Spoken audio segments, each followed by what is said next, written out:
After a careful examination of the records requested, the court finds that the requested documents meet the requirements set forth above. They are reasonably described, readily identifiable, prima facie relevant, and material to the allegations under Article 2. This is not the first time that bank records have been examined by an impeachment trial. During the impeachment trial of former Chief Justice Corona, the Senate, sitting as an impeachment court, granted the prosecution's request for the production of bank records. In granting that request, the court cited Section 2 of Republic Act No. 1405, which expressly recognizes cases of impeachment as an exception to the confidentiality of bank deposits and the rights to privacy of depositors. Kung ganito ang pamantayan natin, edi buksan na natin lahat ng bank records natin.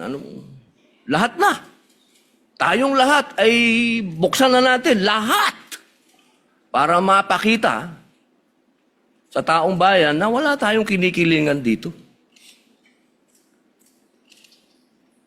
Ito ay oras na para samantalahin natin ang pagkakataong ito na ipasa yung FOI. Kasi kung ganito, na parang meron tayong tinititigan sa tinitingnan, hindi maganda ito para sa taong bayan. Tandaan po natin, pantay-pantay tayo sa harap ng Diyos at ng batas. At hinihingi ko po sa inyo na ilagay sa record ang aking pagtutol sa ruling na ito. Maraming salamat. Kung ganito ang pamantayan natin, edi buksan na natin lahat ng bank records natin. Lahat na.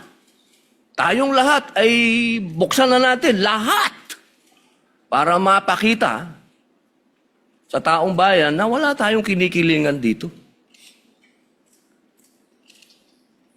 Ito ay oras na para samantalahin natin ang pagkakataong ito na ipasa yung FOI. Kasi kung ganito, na parang meron tayong tinititigan sa tinitingnan,